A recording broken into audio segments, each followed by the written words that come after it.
तो कैसे हैं आप लोग। एक बार फिर स्वागत है आप सभी का हमारे एक और नए वीडियो के अंदर।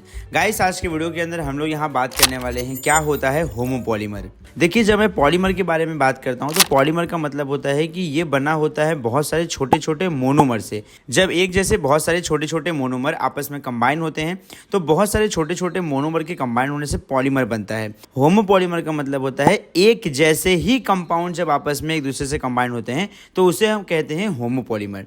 एग्जाम्पल के तौर पे जैसे पॉलीविनाइल क्लोराइड, तो यहाँ पे विनाइल क्लोराइड, एक विनाइल क्लोराइड दूसरे विनाइल क्लोराइड जुड़ेगा, दूसरा विनाइल क्लोराइड तीसरे विनाइल क्लोराइड से जुड़ेगा, तीसरा विनाइल क्लोराइड चौथे विनाइल क्लोराइड से जुड़ेगा। तो ऐसे अगर बहुत सारे विनाइल क्लोराइड आपस में जुड़ेंगे तो उनके ही कॉम्बिनेशन को हम कहेंगे पॉलीविनाइल क्लोराइड। और यहाँ पे पॉलीविनाइल क्लोराइड, जिसके शॉर्ट फॉर्म में हम पीवीसी कहते हैं, ये होता है हमारा होमोपॉलीमर।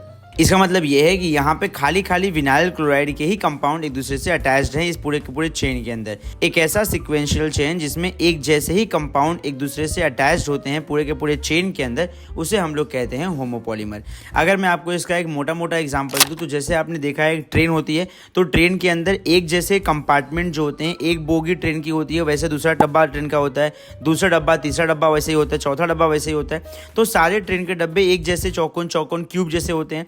तो ये सारे क्यूब जैसे डब्बे एक दूसरे से अटैच्ड होते हैं, मतलब सब एक जैसे ही दिखते हैं। तो सिमिलर कंपाउंड अगर एक दूसरे से जुड़ के एक बड़ा मोटा कंपाउंड बनाता है तो उसे हम कहते हैं होमोपॉलीमर। यहाँ पे जो आपको मैंने पॉलीविनाइल क्लोराइड पीवीसी बताया है, ये पीवीसी का इस्तेमाल हम लोग प्लास्टिक के इंस्ट्रूमेंट बनाने के लिए यूज़ करते हैं। जैसे आपके बिल्डिंग वगैरह में जो पाइप यूज़ होता है, अभी आपने रिसेंट में देखा रहेगा जो केबल फाइबर, ऑप्टिक फाइबर वगैरह जो होते हैं, ये भी जमीन के नीचे या रोड के नीचे कंस्ट्रक्शन करके डालते हैं। तो इसके अंदर से भी बहुत सारे ऑप्टिकल फाइबर जो होते हैं वो पास करें ताकि इंटरनेट आसानी से पास हो सके। ये सारे के सारे पाइपलाइन जो होते हैं सब प्लास्टिक के बने होते हैं।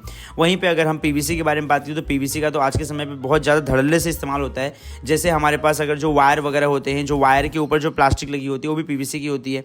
उसके बाद जितने भी खिलौने वगैरह बनते हैं बच्चों के लिए, सारे खिलौने प्लास्टिक के बनते हैं। पैकेजिंग के लिए आप लोग जिसमें आलू प्याज टमाटर लेके आते हो, वो थैली भी किसकी बनी होती है, वो थैली भी पॉलीथीन की बनी होती है, पीवीसी ही होता है एक प्रकार से। पॉलीइथीन, इथीन के कंपाउंड आपस में कंबाइन होते हैं। उसके बाद मेडिकल इंडस्ट्रीज में भी इस्तेमाल करते हैं। मेडिकल इंडस्ट्री में आपने देखा पानी चढ़ाने के लिए पानी का बोतल यूज़ करते हैं जो ऊपर टांग देते हैं, और जो हमारा पेशेंट होता है वो सोफे पे लेटा, सोफा नहीं बोलता, तो बेडशीट पे लेटा रहता है, तो बेडशीट के ऊपर उसको पाइपलाइन से पानी चढ़ाते हैं। तो वो सारी पाइपलाइन वगैरह सब कुछ प्लास्टिक की बनी होती है। तो प्लास्टिक का बेसिकली इस्तेमाल होता है, और ये सारा प्लास्टिक जो होता है ये होमोपॉलीमर का ही एक प्रकार है। मतलब एक ही प्रकार के कंपाउंड से मिलके सब कंपाउंड जो ये जो हमारे पॉलीमर होते हैं वो क्रिएट होते हैं, फॉर्म होते हैं। एंड अगर आप लोग को हमारी वीडियो से कुछ वैल्यू सीखने मिली है तो क्यों ना यार इस छोटे चैनल को सब्सक्राइब कर दिया जाए। साथ साथ में जिन लोगों को इन सभी क्वेश्चन आंसर को समझ में नहीं आ रहा है उनको भी आप ये वीडियो रेफर कर सकते हो। अपने मोबाइल का और अपना खास ध्यान रखो, और सबसे इंपॉर्टेंट बात, हमें इको फ्रेंडली होना है और हमें प्लास्टिक का इस्तेमाल कम से कम करना है। प्लास्टिक का इस्तेमाल जितना हो सके उतना कम से कम करिए, बिकॉज प्लास्टिक जो होता है वो जल्दी डिकम्पोज नहीं होता है।